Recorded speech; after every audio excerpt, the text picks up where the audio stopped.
ଦକ୍ଷିଣ ପୂର୍ବ ବଙ୍ଗୋପସାଗରରେ ଆଜି ଲଘୁଚାପ କ୍ଷେତ୍ର ସୃଷ୍ଟି ହେବାର ସମ୍ଭାବନା ରହିଛି। ସମ୍ଭାବ୍ୟ ଲଘୁଚାପ କ୍ଷେତ୍ର ପ୍ରଭାବରେ 15 ତାରିଖରୁ ଭାଗ ମେଘୁଆ ରହିବା ସହ ହାଲୁକା ବର୍ଷା ସମ୍ଭାବନା ରହିଛି। ଏନେଇ ଭୁବନେଶ୍ୱର ଆଞ୍ଚଳିକ ପାଣିପାଗ କେନ୍ଦ୍ରରୁ ଏହି ସୂଚନା ଦିଆଯାଇଛି। ପାଣିପାଗ କେନ୍ଦ୍ରର ସୂଚନା ଅନୁସାରେ ସମ୍ଭାବ୍ୟ ଲଘୁଚାପ କ୍ଷେତ୍ରଟି ଅତିକ୍ରମ ଘନୀଭୂତ ହୋଇ 16 ତାରିଖ ବେଳକୁ ଅବପାତ ରୂପ ନେଇପାରେ। ଏହାର ପ୍ରଭାବରେ 15 ତାରିଖରୁ ରାଜ୍ୟରେ ବର୍ଷା ହେବାର ସମ୍ଭାବନା ଥିବା ଅନୁମାନ କରାଯାଇଛି। ପାଣିପାଗ କେନ୍ଦ୍ର ଏଥିସହ 16 ତାରିଖ ପାଇଁ 6ଟି ଜିଲ୍ଲାକୁ ୟେଲୋ ୱାର୍ଣ୍ଣିଂ ଜାରି କରିଛି।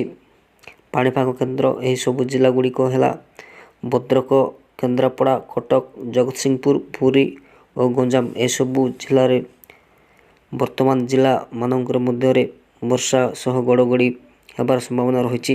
ଅନ୍ୟପକ୍ଷରେ ରାଜ୍ୟରେ ଶୀତ ଆରମ୍ଭ ହୋଇଯାଇଛି। ପାହାନ୍ତିଆ ଓ ସନ୍ଧ୍ୟା ସମୟରେ ଶୀତ ଅନୁଭୂତ ହେଉଛି। ଏହା ସହ ପାହାନ୍ତିଆରେ ମଧ୍ୟ କୁହୁଡ଼ି ମଧ୍ୟ ଦେଖିବାକୁ ମିଳିଛି। ଦାରିଙ୍ଗବାଡ଼ି ଅଧିକ ଶୀତ ଅନୁଭୂତ ହେଉଛି। ଏନେଇ ପାଣିପାଗ ସୂଚନା ଅନୁସାରେ ଜଣାପଡ଼ିଛି। ଆସନ୍ତା 16 ତାରିଖରୁ ରାଜ୍ୟରେ ହେବ ବର୍ଷା।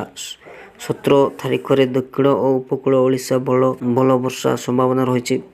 କାରଣ ବଙ୍ଗୋପସାଗରରେ ଘୂର୍ଣ୍ଣିବଳୟ ଆଗାମୀ 24 ଘଣ୍ଟା ମଧ୍ୟରେ ନେଇପାରେ ଲଘୁଚାପରୁ 16 ତାରିଖ ଘନୀଭୂତ ହୋଇ ଅବପାତ ପରିଣତ ହୋଇପାରେ। ଏହାର ପ୍ରଭାବରେ ରାଜ୍ୟରେ ଆସନ୍ତାକାଲିଠାରୁ ପାଗରେ ପରିବର୍ତ୍ତନ ହୋଇପାରେ ବୋଲି ପାଣିପାଗ ବିଭାଗ କୁହାଯାଇଛି।